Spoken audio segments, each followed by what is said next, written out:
संपूर्ण विश्वाला सुख, शांती, मानवता तथा दुःखमुक्तीचा आर्य संदेश देणारे विश्वशांतीदूत, महाकारुणिक तथागत भगवान सम्यक संबुद्ध यांना त्रिवार अभिवादन करतो। तथागतांनी समग्र मानवजातीच्या दुःखमुक्तीसाठी उपदेशिलेला महान सद्धम्म तथा या सद्धम्माचा अविरतपणे प्रचार आणि प्रसार करणारा तथागतांद्वारा स्थापित सदा पूजनीय भिक्खू संघ, या पूजनीय भिक्खू संघाला त्रिवार अभिवादन करतो।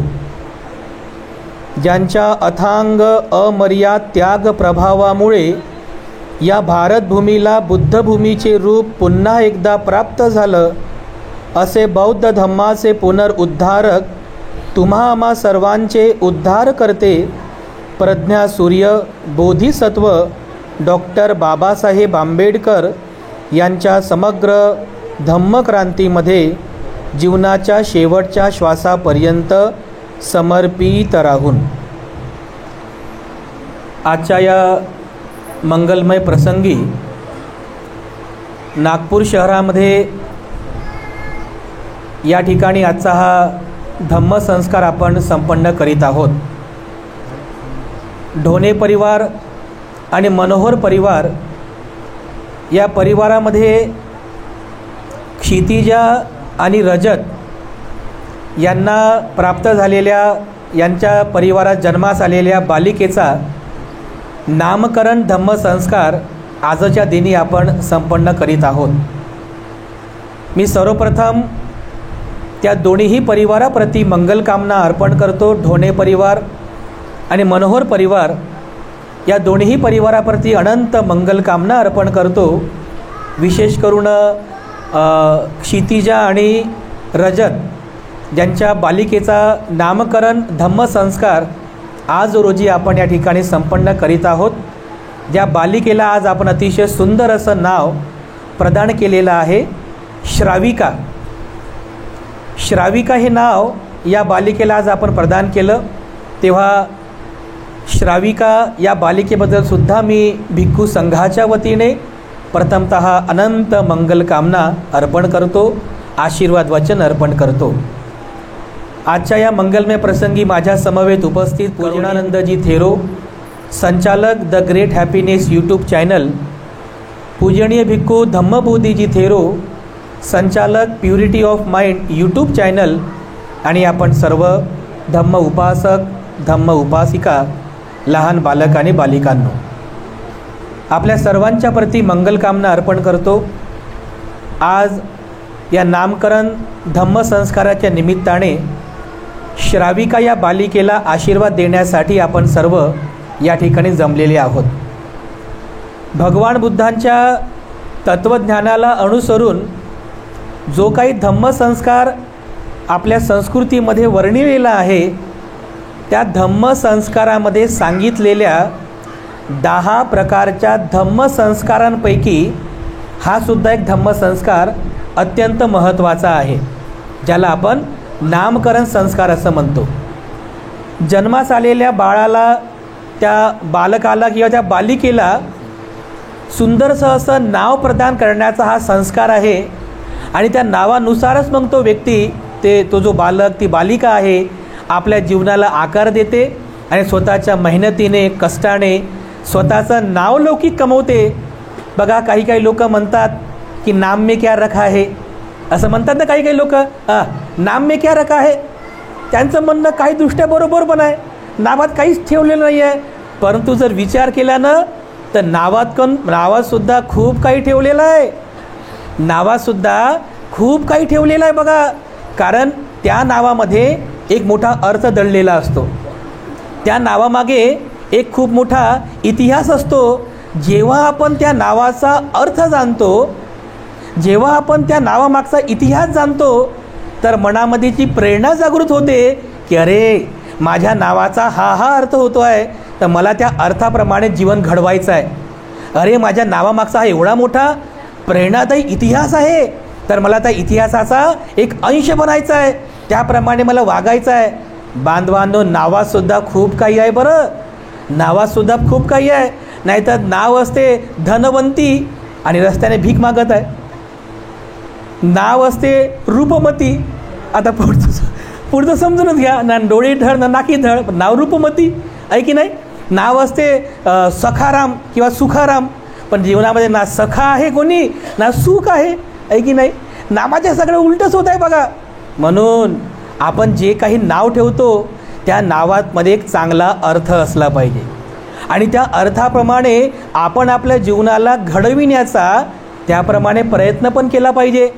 आज बघा या परिवारामध्ये या बालिकेचा जो म्हणजे बालिकेला आज आपण श्राविका हे नाव दिलेलं आहे. क्षितिजा ताईंनी मला फोन केला आणि मला विचारलं की भंतेजी, आपल्या सर्वांच्या मंगलमैत्रीने बालिकेचा जन्म झाला, आम्हाला कन्यारत्न प्राप्त झालं, सुखरूप झालं म्हणजे सर्व, कुठे काही अडचण आली नाही, कुठे काही त्रास झाला नाही, सगळं काही सुखरूप झालं, आपल्या मंगलमैत्रीने सर्व काही सुखरूप झालं, एक छानचं नाव सुचवा भंतेजी. मग आम्हीसुद्धा नाव सुचवलं, तेच नाव श्राविका नाव सुचवलं आम्ही. त्यानंतर ताईंनी आम्हाला विचारलं, भंतेजी या नावामध्ये काही अर्थ पण आहे का? म्हटलं हो, या नावामध्ये खूप मोठा अर्थ दडलेला आहे. श्राविका हे जे नाव आहे, मला वाटते कदाचित तुमच्या परिवारात तरी कोणाचं नाव नसेल, आहे की नाही, नसेल नाव कोणाचं श्राविका नाव. तर आपल्याकडे पद्धत कशी आहे, तसं मी तुम्हाला आता सांगितलं ना, नाव ठेवायचं कसं असते, एक टेक्नॉलॉजी आहे बघा नाव ठेवायची. आईच्या नावाचं पहिलं अक्षर घ्यायचं, वडिलांच्या नावाचं पहिलं अक्षर घ्यायचं, त्या दोन्हीही अक्षरांमध्ये बेरीज, वजाबाकी, गुणाकार, भागाकार जे सगळं मल्टिप्लिकेशन करायचं. मग इज इक्वल टू जे नाव येईल ते बरं, जे नाव येईल बरं ते नाव आपल्या सगळ्या परिवारात कोणाचं नसलं पाहिजे, असं युनिक नाव ठेवायचं म्हणते. मग आमच्या बाळाचं, आमच्या पूर्ण गल्लीमध्ये कोणाचं नाव नसलं पाहिजे असं नाव ठेवायचं म्हणते. पूर्ण आमच्या नात्या गोत्यात कोणाचं असं नाव नसलं पाहिजे असं नाव ठेवायचं म्हणते. तर बघा, नाव ठेवायची ही अशी पद्धत नाही आहे, हे अशी पद्धत नाही बघा नाव ठेवायची. कारण नाव ठेवत असताना त्या नावामागे खूप चांगला अर्थ असला पाहिजे, इतिहास असला पाहिजे. तर आम्ही ताईंना सुचवलं की तुमच्या बालिकेचं नाव श्राविका ठेवा, श्राविका ठेवा. तर काय होते बरं श्राविका, श्राविकेचा अर्थ काय होते? तर बघा, आपण त्रिरत्न वंदना म्हणतो ना, त्रिरत्न वंदनेमध्ये आपण संघगुण वंदना म्हणतो. काय म्हणतो आपण? सुपटिपन्नो भगवतो सावक संघो, उजुपटिपन्नो भगवतो सावक संघो, यायपटिपन्नो भगवतो सावक संघो, सामीची पटिपन्नो भगवतो सावक संघो. सावक संघो, श्रावक संघ कोणाचा? तथागतांचा जो सावक संघ आहे, जो श्रावक संघ आहे म्हणजे कोण? भिक्खू संघ. म्हणजे भिक्खूंना श्रावक म्हटलेला आहे. भगवान बुद्धांचा जो श्रावक संघ आहे, सावक संघ कसा आहे? सुपटिपन्नो आहे, सुमार्गावर चालणारा सावक संघो. सुपटिपन्नो भगवतो सावक संघो, उजुपटिपन्नो सरळ मार्गावर चालणारा बुद्धाचा सावक संघ आहे. यायपटिपन्नो म्हणजे न्याय मार्गावर चालणारा बुद्धाचा श्रावक संघ आहे. सामीची पटिपन्नो नेहमी उच्च मार्गाकडे घेऊन जाणाराच हा बुद्धांचा श्रावक संघ आहे. बघा संघाची किती महिमा गायलेली आहे या संघवंदनेमध्ये. म्हणजे बुद्ध म्हणजे बौद्ध जे श्रमण असतात, तथागतांचे जे श्रमण असतात, ज्यांना पाली साहित्यामध्ये बुद्ध तत्त्वज्ञानामध्ये काय म्हणतात? श्रावक. आणि ज्या भिक्षुणी असतात त्यांना म्हणतात श्राविका. समजलं? जसं सावक संघ असतो तसंच साविका संघ पण असतो आणि सगळे काही सारखेच गुण असतात. साविका संघसुद्धा सुपटिपन्नो आहे, यायपटिपन्नो आहे, सामीची पटिपन्नो आहे, सगळे गुण आहेत, 9 गुणांनी युक्त आहे. अशा प्रकारे भगवान बुद्धांचा सावक संघो आणि साविका संघो आहे. अशी महिमा गुणवर्णन या वंदनेमध्ये केलेलं आहे बघा. साविका संघो, साविका म्हणजे श्राविका. आणि श्राविका कोणाला म्हणतात? जे बुद्ध भिक्षुणी आहे, बुद्धिस्ट नन्स जी भिक्षुणी झालेली आहे त्या भिक्षुणीला श्राविका असं म्हणतात. बघा बरं किती मोठा अर्थ आहे ह्याच्यामध्ये, आहे की नाही? भिक्षुणीचं नाव म्हणजे भिक्षुणीला संबोधन आहे श्राविका, जी बुद्धाची श्राविका झालेली आहे, जी बुद्धाने सांगितलेल्या मार्गाचं आचरण करणारी झालेली आहे, शिरमुंडन केलेलं आहे अंगावरती काश्या वस्त्र परिधान केलेलं आहे, अशी बुद्धाची श्राविका म्हणून त्या संबोधनेने आज आपण या बालिकेला श्राविका असं नाव दिलेलं आहे. बघा, एवढं मोठा अर्थ या नावामध्ये आहे. किती भिक्षुणींची नावं घ्यायची बरं आपण? तुम्ही बुद्ध धम्माचा इतिहास वाचा. ते थेरी गाथा नावाचं एक पुस्तक आहे. थेरी गाथा, ते थेरी गाथा नावाचं पुस्तक वाचा. त्यामध्ये तुम्हाला बुद्ध काळामध्ये ज्या स्त्रिया गृहत्याग करून भिक्षुणी झाल्या अशा कितीतरी भिक्षुणींचं जीवनचरित्र, भिक्षुणी झाल्यानंतरचं त्यांचा जीवनाचा अनुभव आणि त्या ज्या अरहंत झाल्यानंतर त्यांचे वचनं त्या थेरी गाथेच्या पुस्तकामध्ये वाचायला मिळतात. तुमच्या प्रत्येकाच्या घरामध्ये तो ग्रंथ, छोटंसं पुस्तक आहे थेरी गाथा, ते नक्की घ्या, ते पुस्तक वाचा. त्यामध्ये तुम्हाला बुद्ध काळातल्या श्राविकांचं म्हणजे बुद्ध काळातल्या भिक्षुणींचं अनुभव तुम्हाला वाचायला मिळेल. आम्रपाली भिक्षुणी आहे, महाप्रजापती गौतमी भिक्षुणी आहे, खेमा भिक्षुणी आहे, उत्पलवना भिक्षुणी आहे. अशा कितीतरी भिक्षुणी श्राविका बुद्ध काळामध्ये होऊन गेलेल्या आहेत की ज्या ध्यान मनन चिंतन करून त्या दुःखमुक्तीच्या अवस्थेला प्राप्त झालेले आहेत. काही ठिकाणी उपासिकेंना सुद्धा श्राविकाची उपमा दिलेली भगवान बुद्धांनी. समजते तुम्हाला? म्हणजे भिक्षुणींना तर श्राविका म्हणतातच, परंतु काही उपासिकेंना सुद्धा भगवान बुद्धांनी श्राविका अशी उपमा दिलेली आहे. जसं उदाहरणार्थ विशाखा, भगवान बुद्ध म्हणतात दान देणाऱ्या उपासिकेंमध्ये विशाखा ही अग्रश्राविका आहे. अग्रश्राविका तिला नाव दिलं कशामध्ये? दान देणाऱ्या उपासिकेंमध्ये कोण? विशाखा ही अग्र आहे, अग्रश्राविका आहे. बघा, म्हणजे बघा भगवान बुद्धाने सुद्धा उपासिकेंमध्ये सुद्धा उपासिका संघामध्ये काही उपासिकेंचं गुणगौरव केला. अशांनाही श्राविका म्हणून भगवान बुद्धांनी त्यांची प्रशंसा केलेली आहे, त्यांचा गुणगौरव केलेला आहे. बघा बांधवांनो, श्राविका हे नाव आहे हे बौद्ध धम्मातील नाव आहे. श्राविका जे नाव आहे हे बुद्ध तत्वज्ञानातील नाव आहे. केवळ त्याचा अर्थ नीटप्रमाणे आपण समजून घेतला पाहिजे. काय त्या भिक्षुणी होऊन गेल्या हो? शीलवान भिक्षुणी झाल्या, गुणवान भिक्षुणी झाल्या, त्यागी भिक्षुणी झाल्या, सदाचारणी भिक्षुणी झाल्या. अशा या भिक्षुणींमधले जे गुण होते त्या गुणांचा आदर्श या श्राविका शब्दामध्ये आहे. श्राविका या शब्दामध्येच त्या गुणांचा आदर्श तुम्हाला सापडेल की जी किंवा जो कोणी श्रावक आहे, जी कोणी श्राविका आहे, बुद्ध तत्वज्ञानाप्रमाणे आचरण करते, बुद्ध तत्वज्ञानाचं काटेकोरपणे पालन करते, तो खऱ्या अर्थाने बुद्धाचा श्रावक होतो. तो खऱ्या अर्थाने बुद्धाची श्राविका होते. तर आता आपल्याला हे सुद्धा समजलं पाहिजे की असे कोणते गुण आहेत की ज्या गुणामुळे माझा मुलगा हा बुद्धाचा श्रावक होईल. असे कोणते गुण आहेत की ज्या गुणांमुळे माझी मुलगी ही खरोखर श्राविका बनेल, बुद्धाची श्राविका बनेल. नाव तर ठेवलं आपण, पण त्या नावाप्रमाणे जर तिला घडवायचं आहे तर आपल्याला बुद्ध तत्वज्ञानात सांगितल्याप्रमाणे बुद्धाचा छोटासा उपदेश आहे. परंतु बांधवांनो, आपल्या हे जे लहान बालक बालिका आहेत ना,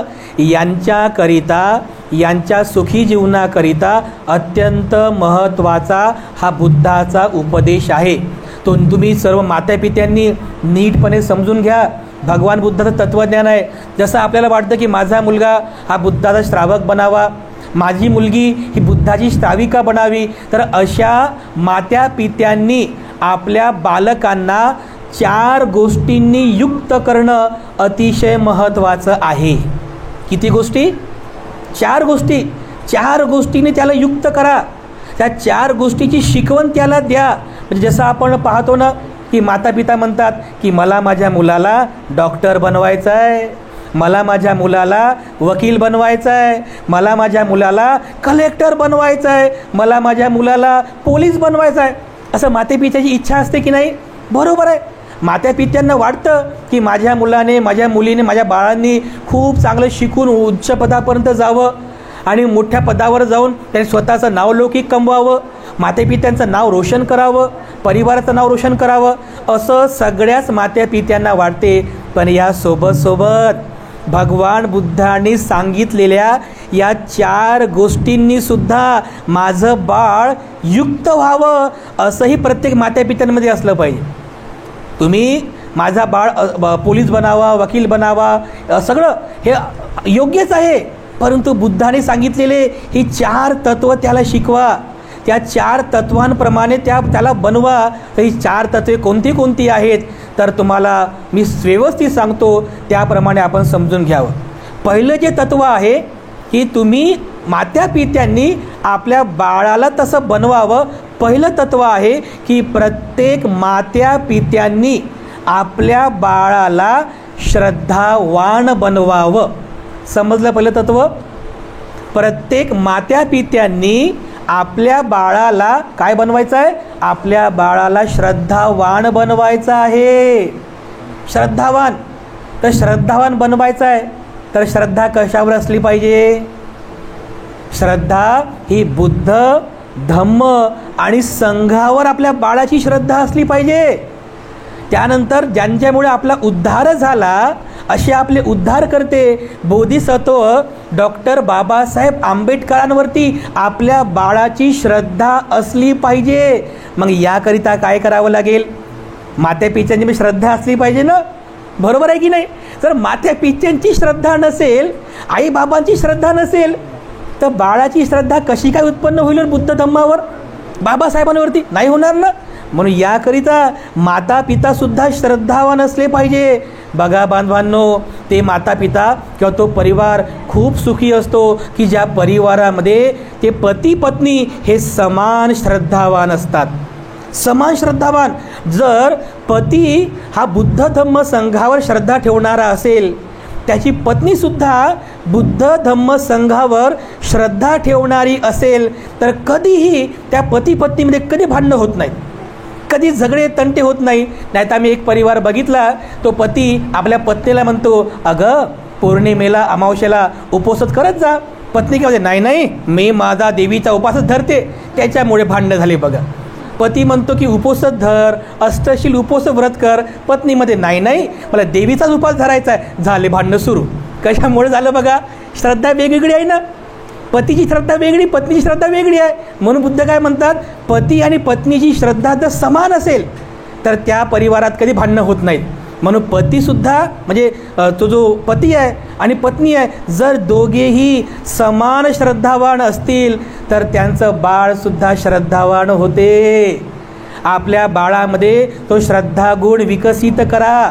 त्या बाळाला आता ते समजा आता हे लहान जे बालकं आहेत हे लहान आहेत, तर या बाळांना लहानपणापासूनच बुद्ध आणि बाबासाहेबांचा आदर्श त्यांच्यासमोर ठेवा.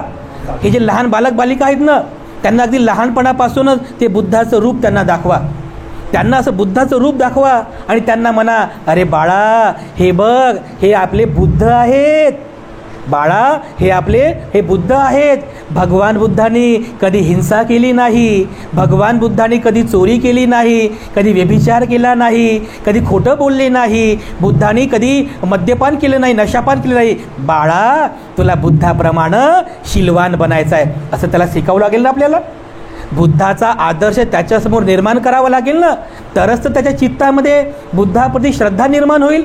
बाळांना सांगा की बाळा हे बघ, हे डॉक्टर बाबासाहेब आंबेडकर आहेत. बाळा बाबासाहेब आंबेडकरांनी आपल्याला घडवलं. बाळा बाबासाहेबांकडे त्यावेळेस काहीच नव्हतं, तरी बाबासाहेब झाले, तुमचे आमचे उद्धारकर्ते झाले. बाळा या भारतीय संविधानाचे शिल्पकार झाले. बाळा तुला बाबासाहेबाप्रमाणे मोठं बनायचं आहे. बाळा हा आदर्श त्याच्यासमोर निर्माण करा. जे माता पित्या आपल्या बालकांपुढे बुद्ध आणि बाबासाहेबांचा आदर्श निर्माण करतात, गॅरंटेड सांगतो नक्कीच त्या परिवारामध्ये ती बालकं आपलं नाव उज्ज्वल करतात. बुद्ध आणि बाबासाहेबांचं नाव घेऊन, बुद्ध आणि बाबासाहेबांचा आदर्श घेऊन. म्हणून आपल्या बालकांना श्रद्धावान बनवा. मातापित्यांनो, आपल्या बालकांना बुद्ध आणि बाबासाहेबांचा त्यांच्यापुढे आदर्श निर्माण करा. बुद्ध बाबासाहेबांप्रती त्यांच्या मनामध्ये श्रद्धा उत्पन्न करा. आपली बालकं ही श्रद्धावान झाली पाहिजे. कारण आम्ही पाहतो, म्हणजे हे सत्य परिस्थिती आहे. आम्ही जेव्हा समाजामध्ये आज फिरतो तर समाजामध्ये पाहतो जो काय आपला तरुण वर्ग, यंगस्टर जो काय आपला तरुण वर्ग आहे, आपल्या तरुण वर्गामध्ये बुद्ध बाबासाहेबांप्रती म्हणजे पाहिजे तशी श्रद्धा नाहीच आहे. म्हणजे फक्त ते म्हणतात की आम्ही बौद्ध आहोत, भीम के लखते जिगर आहोत, निळं रक्त, असे डायलॉग मारतात. अरे पण त्यांना बाबासाहेब माहिती नाही, त्यांना बुद्धही माहिती नाही, फक्त ओरडतात. आणि हेच तरुण 14 एप्रिलला असं छाती बदलून नाचतात, जोरजोराने ओरडून नाचतात. हे सगळे तरुण बुद्ध पौर्णिमेला गायब होतात. दिसतात का तुम्हाला? 14 एप्रिलला स्वतःला भीमसैनिक म्हणणारे बुद्ध पौर्णिमेला कुठं गायब होतात? तो नाही दिसतात तुम्हाला बुद्धविहारामध्ये? नाही दिसत. हां, का बरं असं होते? त्यांना प्रॉपर माहिती नाही आहे बुद्ध म्हणजे काय, बाबासाहेबांचं महत्त्व त्यांना काहीच माहिती नाही आहे. म्हणून ही आपली जबाबदारी आहे मातापित्यांची की आपण आपल्या बालकांना अगदी लहान वयापासूनच त्यांना बुद्ध सांगा, त्यांना बाबासाहेब सांगा. सोबत आणखीन सांगतो, जे कोणी आपले महापुरुष होऊन गेलेले आहेत, बहुजन समाजाचे उद्धार करते महापुरुष, त्या सर्व बहुजन महापुरुषांचा, बहुजन महामातांचा आदर्श त्यांच्या पुढे निर्माण करा.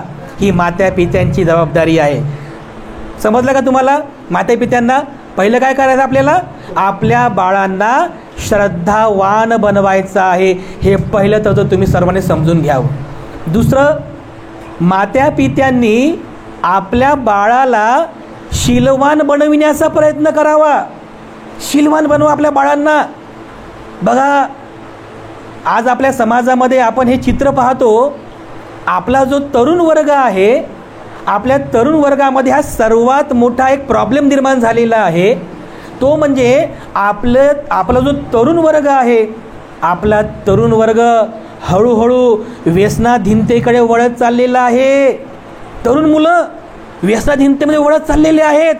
अशा तरुणांना व्यसनामधून बाहेर काढण्याची खूप मोठी जबाबदारी आपल्यावरती येऊन ठेपलेली आहे. बांधवांनो, आम्ही पाहतो की अगदी कमी वयात नको ते व्यसन आपल्या मुलाला जडलेले आहेत. नको ते व्यसन म्हणजे ज्या क्षेत्रामध्ये आपण जाऊ नये अशा क्षेत्रात जाऊन स्वतःला व्यसनाधीन करणारे तरुण आज आपल्याला समाजामध्ये पाहायला मिळतात. मग अशा तरुणांचे मातापिता आम्हाला भेटतात आणि आम्हाला म्हणतात, भंतेजी हाताच्या बाहेर गेला हो. ऐकतच नाही म्हणतात, भंतेजी हाताच्या बाहेर गेला. आमचं तुमचं जरी ऐका, मग तुमचं तुम्ही तरी बोला, तुमचं जरी ऐकेल. आम्ही त्यांना विचारतो की तो एकाएकीच्या क्षेत्रामध्ये गेला का हो? तुमचा मुलगा जर रात्रभर बाहेर राहत असेल तर तुम्हाला तो अधिकार आहे ना विचारण्याचा, कुठे गेला होता सांग रात्रभर? हा तुम्हाला अधिकार आहे ना. जर तुम्हाला समजते की माझा मुलगा हा व्यसनाधीनतेकडे वळत आहे, तुम्ही तेव्हाच का बरं त्याच्यावरती कंट्रोल केलं नाही? हे आपल्याला समजत नाही आहे. मग मातापित्यांची चूक नाही का ही, की आपणच आपणच आपल्या मुलांकडे जर दुर्लक्ष करत असेल तर मग आपण यासाठी जबाबदार आहोत. बघा, म्हणून अगदी लहान वयापासूनच आपल्या बाळांना शील पालन करण्याचा संस्कार द्या. त्या बाळांना शीलवान बनविण्याचा प्रयत्न करा. आपल्या बाळांना आदर्श द्या की बाळा, आपल्याला हिंसा करायची नाही बरं, मारणे चांगलं नसते, हिंसा करणं ही चांगलं नसते, असं जरा शिकवा ना. तसं त्यांना शिकवावं लागेल ना. बाळा, चोरी करायची नाही बाळा, व्यभिचार करायचा नाही बाळा, खोटं बोलायचं नाही बरं, खोटं बोलणं हे चांगलं नसते बाळा, मद्यपान करायचं नाही चुकून सुद्धा, असं त्याला सांगा. बुद्धाचा आदर्श द्या. जसे बुद्ध शीलवान होते तसं तुलासुद्धा शीलवान बनायचं आहे असं त्याला सांगा. म्हणजे आपले बाळ शीलवान होतील, सदाचारी होतील. आणि कुणाला नको? कोणत्या मातापित्यांना आपले बाळ शीलवान नको? सर्वांनाच पाहिजे ना. माझा बाळ शीलवान झाला पाहिजे असं सर्वांनाच वाटते की नाही? ते काय आपोआपच होतील का? नाही, त्यांना ते तुम्हाला संस्कार द्यावे लागतील ना. मग त्यामुळे मातापित्यांनी आपल्या बाळांना शीलवान बनविण्याचा प्रयत्न करावा. हे दुसरं तत्त्व मातापित्यांनी खूप चांगल्या प्रकारे समजून घ्यावं. तिसरं तत्त्व भगवान बुद्ध सांगतात ते म्हणजे प्रत्येक मातापित्यांनी आपल्या बाळाला दानशूर बनविण्याचा प्रयत्न करावा. भगवान बुद्ध सांगतात दानशूर बनवण्याचा प्रयत्न करावा. आता बघा आम्ही पाहतो की म्हणजे दान देण्याचा जो संस्कार आहे तो संस्कार अजूनही आपल्या तरुणांमध्ये निर्माणच झालेला नाही आहे. त्यांना दानाचं महत्त्व माहीत नाही आहे. बघा दान म्हटलं की लोकांना असं वाटते की भंतेजी पैसाच म्हणत आहेत, पैसाच दान द्या म्हणत आहेत. किती छोटासा अर्थ काढला हो आपण. एका बोधिसत्वाला आपली दान पारमिता पूर्ण करून मग तो बुद्धत्व अवस्थेला प्राप्त करतो. एवढा मोठा भावार्थ, एवढा मोठा अर्थ या दानामागे आहे आणि आपण दानाचा संकुचित अर्थ केलेला आहे. बांधवांनो, दान याचा अर्थ फक्त पैसा होत नाही. दान हा खूप मोठा अंग आहे, बोधिसत्वाचा खूप मोठा एक अंग आहे. आपल्या बालकांना दानशूर बनवा, कारण आपल्या बालकांमध्ये ती दान देण्याची ती सवय आपल्या बालकांना लागली पाहिजे. भगवान बुद्ध सांगतात ना की आपण आपल्या मिळकतीमध्ये म्हणजे जे काही आपण कमवतो त्याचा एक भाग आपण समाजकार्यासाठी, धम्मसेवेसाठी दान दिला पाहिजे. बाबासाहेब सुद्धा म्हणतात ना की आपण कमवलेल्या हिस्साचा किती 20वा भाग, 20वा हिस्सा समाज कार्यासाठी, धम्म कार्यासाठी आपण दान दिला पाहिजे. म्हणजे जर तुम्ही 100 रुपये कमवत असाल तर त्याच्या 20वा हिस्सा किमान 5 रुपये तुम्ही समाजसेवेसाठी दान दिले पाहिजे. हे आपलं कर्तव्य आहे. बघा हे आपलं कर्तव्य आहे. तर बाबासाहेबांचं वचन आहे. बाबासाहेब म्हणतात की ज्या समाजामध्ये माझा जन्म झाला त्या समाजाचा उद्धार करणे हे माझं प्रथम कर्तव्य आहे. असं जे समजतात ते लोक धन्य आहेत. खरंच ते लोक धन्य आहेत. बघा आपल्या परिवार तर सांभाळतातच, आपण आपल्या परिवारासाठी जगतोच, परंतु समाजाचं काय हो? त्या समाजाचा उद्धार करणे माझं प्रथम कर्तव्य आहे असं जे लोक समजतात ते धन्य आहेत. असं बाबासाहेब उगाच नाही म्हणाले. बाबासाहेबांनी जर असा विचार केला असता तर आपल्याला असे वैभवाचे दिवस प्राप्त झाले असते का हो? नाही ना. बाबासाहेबांनी दान दिलं. काय दान दिलं? बाबासाहेबांनी आपली बुद्धी दान दिली, आपला वेळ दान दिला, आपली ऊर्जा दान दिली, आपल्या शरीराची सुद्धा म्हणजे काळजी केली नाही, पण संपूर्ण शेवटच्या क्षणापर्यंत बाबासाहेब दानच देत राहिले. सगळं दान दिलं आणि म्हणूनच तर आपल्या सर्वांचा उद्धार केला आहे की नाही. जर बाबासाहेबांनी हे सर्वस्व जर दान दिलंच नसतं तर आज आपण कुठं असतो? कुठं असतो आपण? एवढं मोठं बघा दानाचं एवढी मोठी महिमा आहे. म्हणून आपल्या बाळांना, आपल्या लहान बालक बालिकांना दानाचं महत्त्व सांगा. हे धम्म कार्य करत असताना आपली बालकं दानशूर झाली पाहिजे. धम्म कार्य करतात त्यांनी सुद्धा दान दिलं पाहिजे. नंतर आम्ही पाहिलं की आपण म्हणजे मातापित्यांनी आपल्या बाळाला IAS अधिकारी बनवलं, IPS बनवलं, मोठ्या हुद्द्यापर्यंत गेले, भरगच्च पगाराची नोकरी मिळाली. पण जर 14 एप्रिल जर वर्गणी द्यायचं असेल, धम्मसेवेसाठी जर वर्गणी द्यायची असेल, नाही बंतेजी ते मागच्या वर्षी मुलीचं लग्न झालं तर आता काही जमणार नाही, हे 500 रुपये ठेवा. 500 रुपये आम्हाला कधी कधी आश्चर्य वाटते. अरे आपण वर्षभर तर कधी वर्गणी जमा करत नाही. कधी करतो? एक तर 14 एप्रिलला, त्याचे विजयादशमीला. त्यावेळेस आपण कंजूसी करायची. आपण आपल्या मुलामुलींच्या लग्नामध्ये लाखो रुपये खर्च करतो आणि जेव्हा भीम जयंती येते त्या भीम जयंतीच्या वेळेस, बुद्ध जयंतीच्या वेळेस किंवा अशोका विजयादशमीच्या वेळेस आपले हात असे आखूड का होतात बरं? एवढा पैसा आपल्याकडे असेल तर किमान त्यातला एक हिस्सा आपण धम्म कार्यासाठी दान दिला पाहिजे ना. बरोबर आहे की नाही. आता आपल्या पिढीमध्ये एवढे हुशार मुलं झालेली आहेत, तुम्ही जसा संस्कार त्यांना द्याल ना बरोबर ते त्याप्रमाणे घडतात मातापित्यांनो. म्हणून आपल्या बाळांना दानशूर बनविण्याचा प्रयत्न करा. हे तिसरं तत्व अतिशय महत्त्वाचं आहे. कारण धम्म कार्यासाठी आणि समाज कार्यासाठी आपल्या तरुणांनी पुढं येणं अतिशय महत्त्वाचं आहे. कारण पुढची म्हणजे हा धम्म रथाचा जो गाडा आहे त्याची सगळी जबाबदारी ही फक्त तरुणांवरतीच आहे. बाकी तर मार्गदर्शक आहेत, पण तरुणांनीच हा गाडा सांभाळायचा आहे. म्हणून आपल्या ह्या लहान बालक बालिकांना दानशूर बनविण्याचा प्रयत्न प्रत्येक मात्या पित्यांनी करावा. हे तिसरं तत्व खूप चांगल्या प्रकारे समजून घ्या. आणि भगवान बुद्ध त्यानंतर चौथं तत्व सांगतात की प्रत्येक मात्या पित्यांनी आपल्या बाळाला प्रज्ञावान बनविण्याचा प्रयत्न करावा. काय म्हणतात? प्रज्ञावान बनविण्याचा. आता काही काही मुलींची नावं असतात ना प्रज्ञा. प्रज्ञा म्हणजे काय? साधा सोपा अर्थ आहे.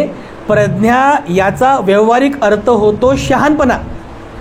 शहाणपणा म्हणजे ते नाही बरं, जास्त शहाणी झाली का तो अर्थ नाही बरं, तो अर्थ नाही. शहाणपणा म्हणजे काय तर चांगलं काय आणि वाईट काय हे समजून घेण्याची सुबुद्धी म्हणजे प्रज्ञा. समजलं? श्रद्धा काय आणि अंधश्रद्धा काय, श्रद्धा काय आणि अंधश्रद्धा काय, भक्ती काय अंधभक्ती काय, दृष्टी काय सम्यक दृष्टी काय अंधदृष्टी काय, हे समजून घेण्याचा कॉमन सेन्स व्यावहारिक बुद्धी म्हणजे प्रज्ञा होय. पण बघा आजही आम्ही पाहतो की शिकलेल्या लोकांमध्ये पण ही प्रज्ञा नाही आहे. शिकलेले लोक, मात्या पित्यांनी आपल्या बाळाला खूप शिकवलं हो, मोठा अधिकारी बनवलं, पण आम्ही पाहतो की हेच मोठे मोठे अधिकारी सोमवार आला शनिवार आला की चालले देवीच्या नवसाला कोंबडं बकरं कापायला. एक औरंगाबादला मंदिर आहे, एका देवाचं मंदिर आहे. रस्त्याने जात असताना त्या मंदिराच्या बाहेर आम्हाला मोठमोठ्या गाड्या दिसतात. गाड्या, डॉक्टर इंजिनियर IAS अधिकारी मोठमोठे ऑफिसर लोक त्या ठिकाणी परिवाराला घेऊन येतात. मोठमोठ्या गाड्यामध्ये BMW गाडी, स्कोडा गाडी, स्कॉर्पिओ गाडी आणि गाडीच्या डिक्कीमध्ये असते एक बकरा. त्याला खाली ओढतात, त्या मंदिरात घेऊन जातात आणि त्याचा बळी देतात हो. त्या मुक्या प्राण्याचा बळी देतात. कोण अडाणी माणूस करेल ना तर समजून घेऊ बिचारा अडाणी आहे. पण डॉक्टर लोक, इंजिनियर, वकील, IAS अधिकारी, पोलीस, मोठे ऑफिसर त्या कोंबड्या बकऱ्याचा बळी देतात हो. आम्हाला कधी कधी विचार पडतो यांच्या डोक्यात एवढा पण विचार उत्पन्न का होऊ नये की आपण या मुक्या प्राण्यांचा बळी देत आहोत. या मुक्या प्राण्यांच्या बळी दिल्याने माझं खरोखर मंगल होईल का हो? माझं खरोखर मंगल होईल का? जरा पण विचार करत नाही. का विचार करत नाहीत ते? कारण त्यांच्याकडे प्रज्ञा नाही आहे, त्यांच्याकडे विजडम नाही आहे. ते शिकले, खूप शिकले, परंतु ते अकोल्याकडे एक म्हण आहे बघा, शिकला पण हुकला. इकडे आहे का मन माहिती नाही. शिकला पण हुकला म्हणजे खूप शिकला पण काही फायद्याचं नाही ते शिक्षण. असं शिक्षण जे तुम्हाला अंधश्रद्धाळू बनवते ते शिक्षण काय कामाचं? जे शिक्षण तुम्हाला अंधभक्तिवान बनवते असं शिक्षण काय कामाचं? जे शिक्षण तुम्हाला जुन्या चालीरीतीमध्ये फसवून ठेवते असं शिक्षण काय कामाचं हो? आपल्या बाळांना अंधश्रद्धाळू बनवू नका. काय बनवा? आपल्या बाळांना प्रज्ञावान बनवा. आपल्या बाळांना विज्ञानवादी बनवा. आपल्या बाळांना बुद्धिवादी बनवा. त्यांना ते सांगा, आपल्या बाळांना शिकवा की बाळा अंधश्रद्धेस विश्वास ठेवायचा नाही, विज्ञानवादी बन. तुला जर तुझ्या जीवनामध्ये सुखी व्हायचं असेल तर कोणता देव, कोणता दानव किंवा कोणी असं अलौकिक शक्ती येऊन तुझं मंगल करणार नाही. बाळा तुला तुझ्या मेहनतीने कष्टाने तुला तुझं जीवन सुखी बनवायचं आहे. दुसरं कोणी येऊन तुझ्यावर चमत्कार करणार नाही, दुसरं कोणी देव देवता येऊन तुझं भलं करणार नाही. बाळा हे बुद्धाची शिकवण त्याला शिकवा, त्याला प्रज्ञावान बनवा. नाहीतर ते आम्ही बघतो बघा ते कॉम्पिटेटिव्ह एक्झामचा मुलं अभ्यास करतात ना, UPSC MPSC IBPS STI PSIचा अभ्यास करतात ना. मी त्या क्षेत्रामध्ये होतो, मी स्वतः बघितलं म्हणून सांगतो. असे मुलं जे असतात ना रिझल्टच्या दिवशी किंवा एक्झामच्या दिवशी देवाच्या मंदिरात जातात, नारळ फोडतात आणि म्हणतात भगवान उद्या माझा पेपर चांगला जाऊ दे बरं. वा भगवान, हे भगवान माझा उद्या IAS नंबर लागू दे बरं. अरे ते कसं काय लागणार आहे? मेहनत करणार नाही, कष्ट करणार नाही, अभ्यास करणार नाही, चिंतन करणार नाही. तुम्ही परीक्षेमध्ये पास व्हाल तरी कसे पास व्हाल तुम्ही? होऊ शकत नाही ना. पण बघा बरं अंधश्रद्धेमध्ये फसले की नाही? बांधवांनो, आपल्या आजूबाजूला जिकडे बघाल तिकडे सगळीकडे अंधश्रद्धेचा स्तोम माजलेला आहे. अशा वातावरणामध्ये मात्या पित्यांची किती मोठी जबाबदारी आहे आपल्या बाळांना प्रज्ञावान बनवण्याची, आहे की नाही? बरोबर आहे की नाही? मग याकरिता मात्या पित्यांनी आपल्या बाळाला प्रज्ञावान बनविण्याचा प्रयत्न करावा असं भगवान बुद्धांचा उपदेश आहे बघा. हे 4 तत्व आपल्या बालकांसाठी अतिशय महत्त्वाचे आहेत. प्रत्येक मात्या पित्यांनी आपल्या बाळाला या 4 गोष्टींनी युक्त करा. कोणत्या कोणत्या गोष्टी आहेत? प्रत्येक मातापित्यांनी आपल्या बाळाला श्रद्धावान बनविण्याचा प्रयत्न करावा. प्रत्येक मातापित्यांनी आपल्या बाळाला शीलवान बनविण्याचा प्रयत्न करावा.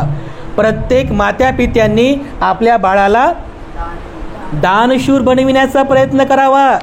आणि प्रत्येक मातापित्यांनी आपल्या बाळाला प्रज्ञावान बनविण्याचा प्रयत्न करावा. बघा, हे 4 तत्व आपल्या बाळांना शिकवा. आपल्या बाळांना तुम्ही मोठं नक्कीच बनवा. त्याला चांगल्या चांगल्या शाळेमध्ये टाका, त्याला चांगलं शिक्षण द्या, दर्जेदार शिक्षण द्या. परंतु या सोबत हे 4 तत्वसुद्धा त्यांना शिकवा. कारण आज बघा, हे 2024 सुरू आहे ना, 2024 या वर्षात जे बाळ जन्मास आले ते जेव्हा 20 वर्षांचं होईल, म्हणजे कधी 2044 ना, 2044 ते जेव्हा 20 वर्षांचं होईल, तर विचार करा ते 20 वर्षानंतरचं युग कसं असेल बरं. जिकडे तिकडे विज्ञान आहे ना, जिकडे तिकडे विज्ञान आलेलं आहे, नवीन नवीन शोध लागलेले आहेत, नवीन नवीन शोध लागत आहेत. तर बघा, आज हे संपूर्ण जग एवढं विज्ञानवादी झालेलं आहे. 20 वर्षानंतर आपली बालकांचं ते जे युग असेल, ते युग किती सायंटिफिक असेल बघा. अशा सायंटिफिक युगामध्ये आपली बालकं ही टिकली पाहिजेत. प्रत्येक क्षेत्रामध्ये आपल्या बालकांनी स्वतःचं नाव कमवलं पाहिजे. याकरिता त्यांना त्या प्रकारचं घडविण्याचा प्रयत्न प्रत्येक मातापित्यांनी करणं अतिशय गरजेचं आहे. बघा, आजच्या या मंगलमय प्रसंगी अधिक न बोलता मी पुनश्च एकदा श्राविका या बालिकेबद्दल खूप मंगलकामना अर्पण करतो. कारण बांधवांनो, श्राविकाला आज दुसऱ्यांदा म्हणजे भिक्खू संघाचं दर्शन झालेलं आहे. बघा, दुसऱ्यांदा. कारण जेव्हा ती गर्भामध्ये होती तेव्हासुद्धा क्षितिजाताईंनी याच ठिकाणी गर्भमंगल संस्कार विधी संपन्न केला होता. त्यावेळेस भिक्खू संघाचं प्रवचनसुद्धा झालं. तर गर्भामध्ये असतानाच त्या श्राविकेने पहिल्यांदा भिक्खू संघाचा आवाज ऐकला, बुद्धं शरणं गच्छामी ऐकलं, ती वंदना ऐकली, भिक्षू संघाचं दर्शन घडलं. आणि आज बघा, दुसऱ्यांदा जन्म झाल्यानंतर पुन्हा एकदा दुसऱ्यांदा तिने भिक्खू संघाचं दर्शन केलं. बघा, श्राविका अतिशय शांत आहे. बघा, भंतेजीकडे आली, भंतेजीकडे टुकटुक पाहत होती, भंतेजीकडे अतिशय शांत नजरेनं पाहत होती. हे काही बालकं असतात, भंतेजींकडे आले की असं रडतात की सगळं घर डोक्यावर घेतात. बघा, सगळं घर डोक्यावर घेतात. पण श्राविका मात्र खूप शांत आहे. तिने भंतेजींचं निरीक्षण केलं. कदाचित तिला असं वाटलं असेल, हेच भंतेजी आमच्या गर्भमंगल संस्कार तिच्यावर माझ्या आईच्या वेळेस आले असतील, असं कदाचित मनामध्ये उत्पन्न झालंही असेल. तर असो, पण श्राविका ही बालिका खूप शांत आहे, संयमी आहे. आणि नक्कीच तीसुद्धा आपल्या मातापित्याप्रमाणे श्रद्धावान बनेल. आपल्या मातापित्याप्रमाणे तीसुद्धा शीलवान बनेल, दानशूर बनेल आणि प्रज्ञावान बनेल. मी पुनश्च एकदा श्राविकाबद्दल या ठिकाणी मंगलकामना अर्पण करतो. पूजनीय भिक्खू संघाच्या वतीने श्राविकाप्रती मंगलकामना अर्पण करून वेळेअभावी या ठिकाणी मी अधिक न बोलता थांबतो. पुनश्च एकदा मनोहर परिवार, त्यानंतर ढोणे परिवार आणि क्षितिजाताई, रजत आणि त्यांची बालिका श्राविका या सर्वांच्या प्रती मी पुनश्च एकदा मंगलकामना अर्पण करून या ठिकाणी थांबतो. सर्वांचं मंगल हो, सर्वांचं मंगल हो.